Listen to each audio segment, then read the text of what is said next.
मैं doctor CL महावर BA second year की छात्राओं को तीसरी कसम कहानी की नायक की चारित्रिक विशेषताएं बताने जा रहा हूँ। ध्यान से सुनिए।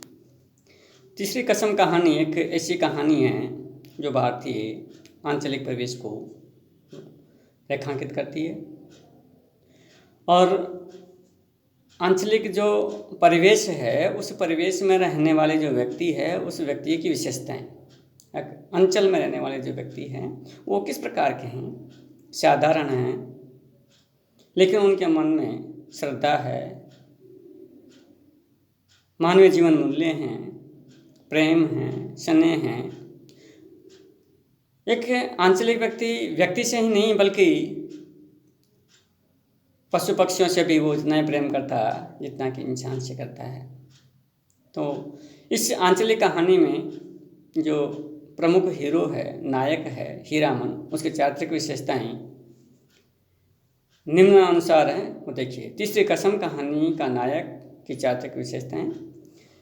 तीसरी कसम कहानी का नायक हीरामन है, यानी हीरामन के इर्द गिर्द पूरी कहानी घूमती है और कहानी का जो नायक है, हीरो है, वो हीरामन है, जो कि एक देहाती चरित्र है। देहाती का मतलब एक गांव में रहने वाला एक व्यक्ति है, उसकी चरित्रगत विशेषताएं हैं। किस प्रकार से एक देहाती व्यक्ति की विशेषताएं बताई गई है। आंचलिक कहानी के कलेवर के अनुसार हीरामन में शहर के संपर्क रखने वाली देहाती व्यक्ति की तरह विशेषताएं हैं। जैसा कि हीरामन है आंचलिक कलेवर का, यानी आंचल का रहने वाला है, लेकिन हीरामन का जो संपर्क रखने वाले जो देहाती व्यक्ति है उसकी विशेषता उसकी जैसी है किसके, शहरी वैसे। हीरामन है एक व्यक्ति है, शहर में रहने वाला कोई अन्य व्यक्ति है, तो उस शहर में रहने वाला जो व्यक्ति है उसकी चारित्रिक विशेषताएं वैसी की वैसी विशेषताएं, उसी प्रकार की विशेषताएं, उसी के अनुरूप जो विशेषताएं अगर बात करें तो हीरामन की भी विशेषता किस तरह की विशेषताएं, लेकिन इसमें देहाती व्यक्ति, क्योंकि हीरामन देहात का है, अंचल विशेष का है, अंचल का है तो उसकी आंचलिक विशेषता है, और कोई इसकी जगह अगर शहर का व्यक्ति होता है तो उसको शहरी विशेषता होती है। इसलिए हीरामन के यहाँ पर उसकी देहाती विशेषता है। वह देवी देवताओं में आस्था रखता है, क्योंकि गांव में रहने वाले, अंचल में रहने वाले व्यक्ति है, उनकी आस्था देवी देवताओं में, क्योंकि उनके जो अग्रज हैं, उनके जो पूर्वज हैं, वो भी देवी देवताओं में विश्वास रखकर काम किया। आस्था थी, श्रद्धा थी, भक्ति थी, उसके आधार पर पीढ़ियों के अनुसार जो उनके बच्चे थे उन्होंने भी वैसी की वैसी आस्थाएं बनाए रखी। अतः हीरामन के मन में भी अपने अग्रजों के प्रति जैसे भाव थे देवी देवताओं के, वैसे के वैसे भाव, वैसे के वैसे आस्था, वैसे के वैसे श्रद्धा हीरामन के अंदर है। अतिथियों एवं अन्य दूसरे व्यक्तियों की बड़ी सेवा करता है, यानी भारत में तो अगर कोई मेहमान आता है तो मेहमान को भगवान का रूप का है। अगर मेहमान क्या है, मेहमान नहीं, वो तो भगवान है। अतिथि देवो भव, जो भारतीय परंपरा चली आ रही है, अगर अतिथि है वो भगवान है।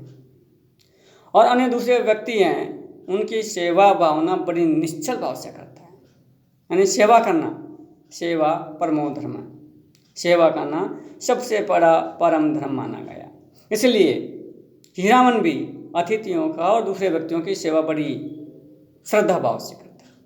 वह निश्चल है, उसके मन में किसी प्रकार का कोई कपट, दुर्भावना, दुर्व्यवहार, दुष्विचार बिल्कुल भी नहीं है। वो निश्चल है, साफ सुथरा, परिश्रमी है, बड़ा मेहनत करता है, मेहनत से कभी मुख नहीं मोड़ता है और कठोर से कठोर मेहनत करके श्रम की पूजा करता है। उसे अपनी बैलगाड़ी और बैलों से बहुत प्यार है। देखिए, मैंने कहा ना कि मनुष्य से तो प्रेम करता है, उतना ही प्रेम पशु पक्षियों से करता है। तो हीरामन के पास में उसकी आमदनी देने वाली, जिससे वो धनार्जन करता है, काम करता है, वो उसकी बैलगाड़ी है। तो बैलगाड़ी और बैलगाड़ी को चलाने वाला उसके बैल है। तो बैलगाड़ी से और बैल से उसको उतना ही प्रेम है जितना कि एक इंसान से। वह नारी के प्रति श्रद्धा भाव रखता है। अस्त्र जहाँ पर देवताओं, जहाँ पर स्त्रियों का सम्मान किया जाता है वहाँ पर देवता विरमण करते हैं। उसी प्रकार से उसके मन में भी, हीरामन के मन में भी नारी के प्रति श्रद्धा भाव, दुर्भावना नहीं है, दुर्विचार नहीं है, बल्कि श्रद्धा नारी के प्रति है। और भारतीय संस्कृति के अंतर्गत तो प्रारंभ से ही नारी को पूज्य माना गया, पूजनीय माना गया, माँ का रूप दिया गया। इसलिए नारी के प्रति बड़ी श्रद्धा भावना है।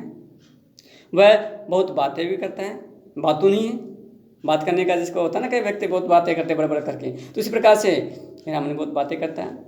किस्से, कहानी, गीत खूब यादों से।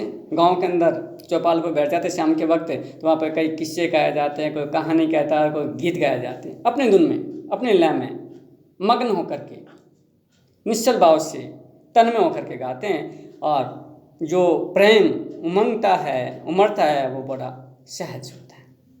तो उसे भी किस्से, कहानी और गीत याद हैं, और कहने गाने का उसे भी बड़ा शौक है।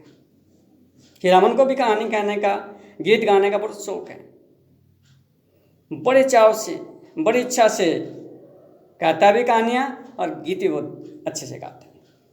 आंचलिक बोली बोलता है, गाड़ी चलाना उसे प्रिय है।